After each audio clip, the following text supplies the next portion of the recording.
I'm Dylan Stevens, and I set up the website for Dr. Barbara Thiering, who had a few published books that were very popular. I wrote a book a few years ago called The Pesher of Christ, and it tells the true story of Jesus and his church. It tells the story from the very beginning and towards the end after he died. And I thought that I would want to bring it to YouTube. It might be more accessible that way. So here I'll begin. As you see, the title of the book there shows Jesus' image. And you may wonder how I got that. And it's quite an interesting story. There was a king, Abgar, who died in 40 AD in Edessa. And his wife was Queen Helena of Adiabene. And he sent a letter to Jesus requesting a portrait to heal his leprosy. Jesus sent back a mandelion, which is a holy towel, with Ananias, who is Simon Magus. That's shown in Ecclesiastical History, the Doctrine of the Day, Antiquities 20, Acts 5. And it was this forensic anthropology creation of the face of Jesus in Popular Mechanics, December 2002. And you'll notice how close that image is to this image. So that's why I've chosen this as the true image of Jesus. So those who say that Jesus doesn't exist are absolutely false, because there is a historical record besides the New Testament.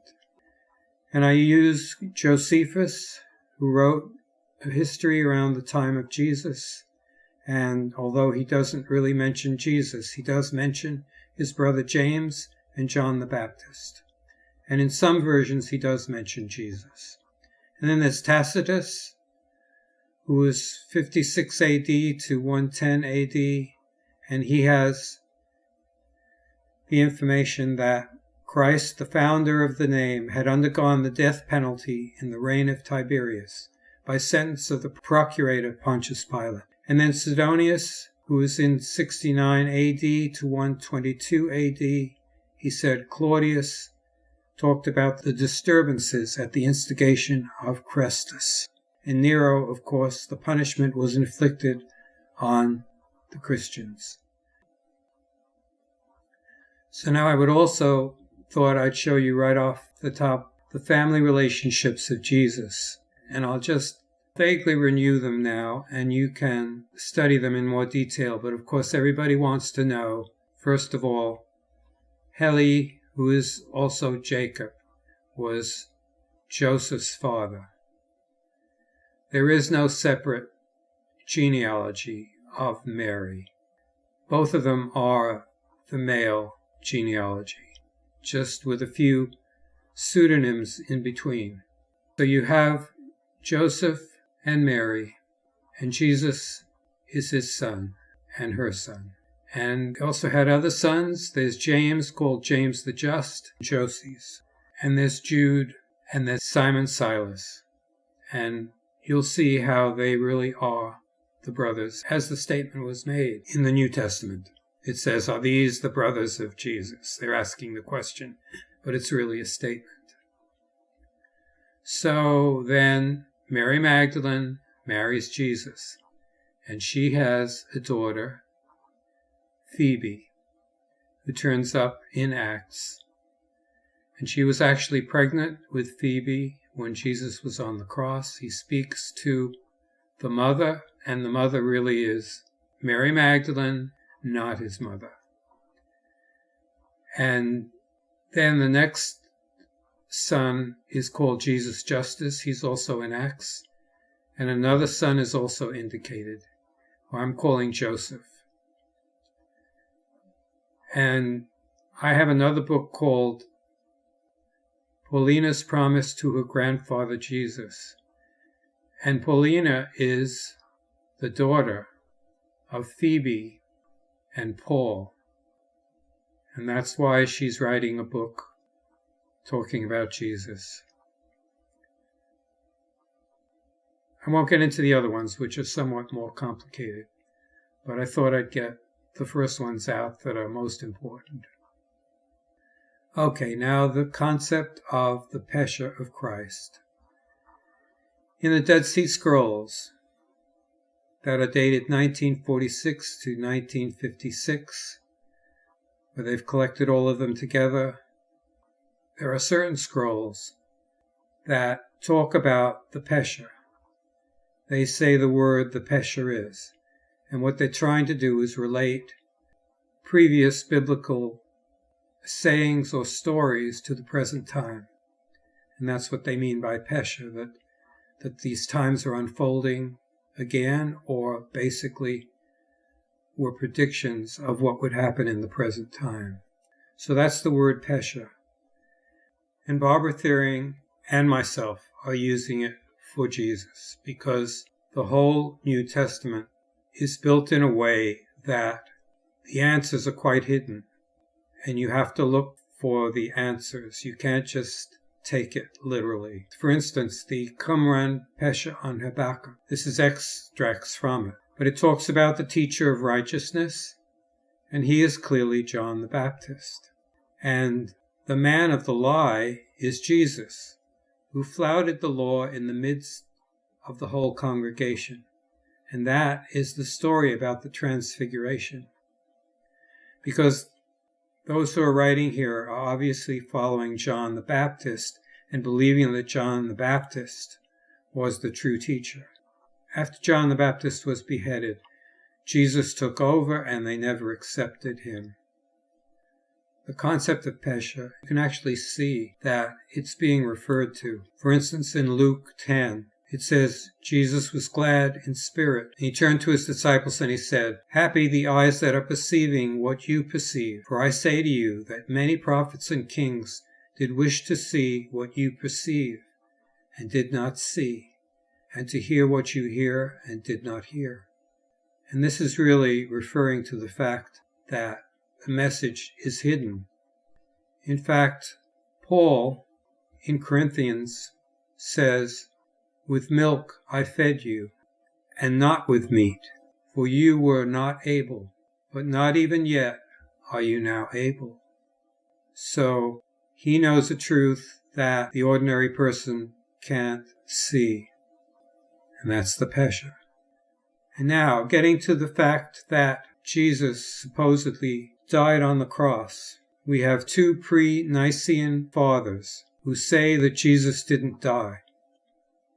Pre-Nicene, of course, the Nicene Council was many, many years later, and they came up with all the rules of how Jesus died on the cross and how he was the Son and the Father and the Holy Spirit and all those things.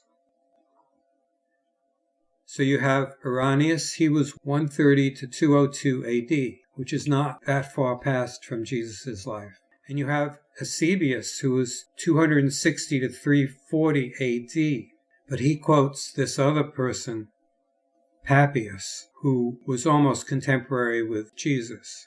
Unfortunately, his whole work was destroyed. He was born just after Jesus died on the cross. He would certainly have the truth. And this is what Irenaeus writes. Jesus in his 30s, being in fact still a young man, suffered on the cross. But this was merely the first stage of his early life that would extend onward past his 40th year. Even though a man begins to decline towards old age, towards his 50th year, Jesus continued to fulfill his role as a teacher, as the gospel and all the elders testify.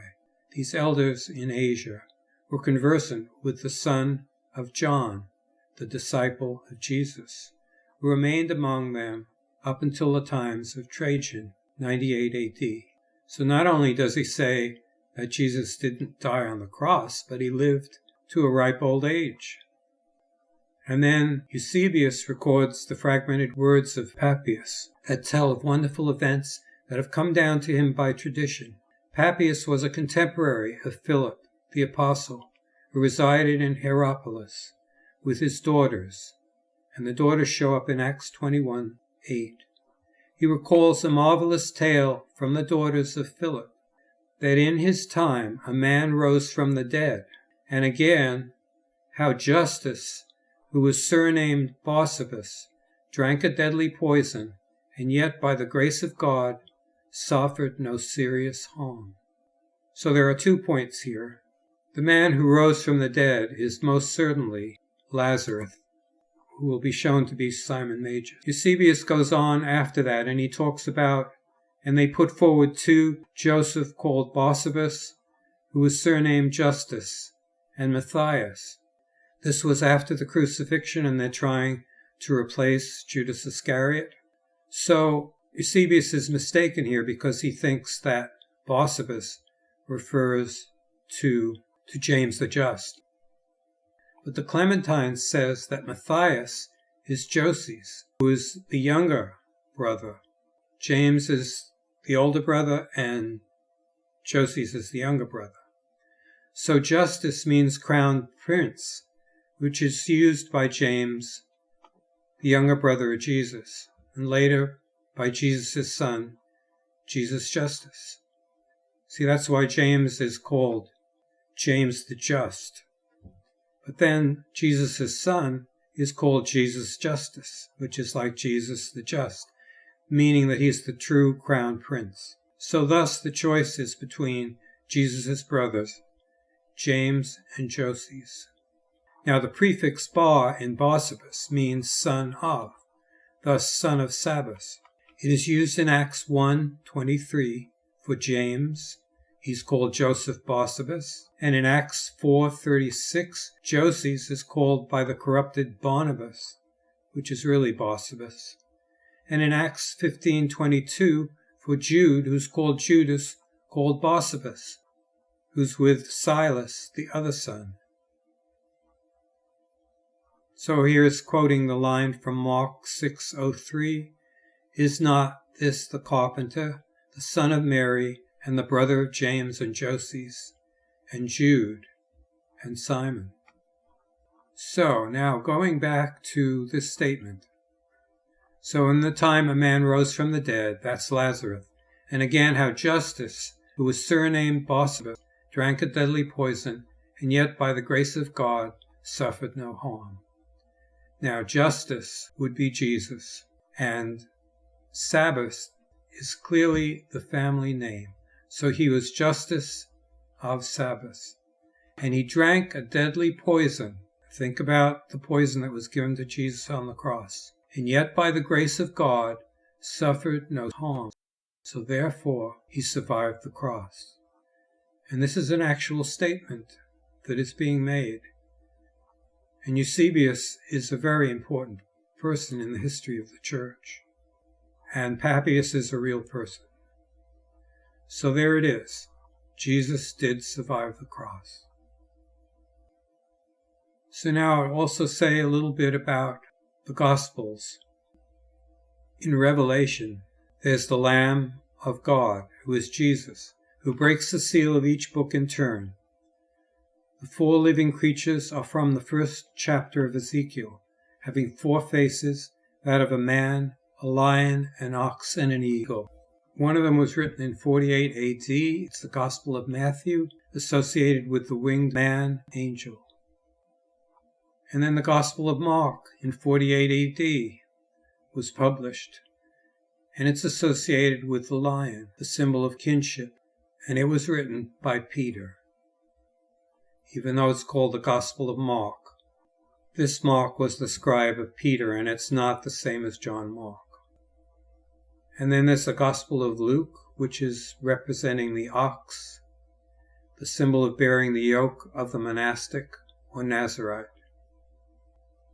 And then the Gospel of John is associated with the eagle, or in the zodiacal sign Scorpio, the symbol of the crucifixion and resurrection of Jesus. And if you look at the Gospel of John, it starts out with saying, God is made of 3 aspects, hidden and manifest and spirit. The hidden is the passive force, and the manifest is the active force, and they are joined together by spirit, the reconciling force. The act of creation, as in Genesis, is when the spirit separates the hidden and the manifest, giving us existence by means of the spirit. So that gospel was written by Jesus. The other point to be made here is that there are two Jerusalems. There's the real Jerusalem, which is Jerusalem singular in the New Testament. But when you see Jerusalem plural, it's Qumran, which is the mirror image. And Qumran is, of course, where the scrolls were found. So what happened is the Essenes were banished from Jerusalem, and they formed their own place. And they called it, of course, Jerusalem. And this is the place where Jesus operated, not the real Jerusalem, but the Jerusalem here. And all of the different areas around Qumran to the south were places that Jesus frequented. There were times that he went to Tyre and Sidon, but actually those were times when Tyre and Sidon came to him. So the other places are, for instance, Capernaum, Bethsaida, Nazareth, Nain. They became Ein Feshka, Bethlehem, which is the Queen's house just south of Qumran, which was the stable where Jesus was born. And Gennesaret is the Sea of Tiberias. Galilee became Mazan on the Dead Sea. The convents of Dan and Asher are in Bethany, or at Merd. The Therapeutes were also in the wilderness, Egypt, just the wilderness of the area outside of the Dead Sea. Thus Jesus entered the monastery of Qumran, and walked and sailed along the Dead Sea, and walked the paths to Merd and Emmaus, the halfway point on the path to Jerusalem, to the Jerusalem temple.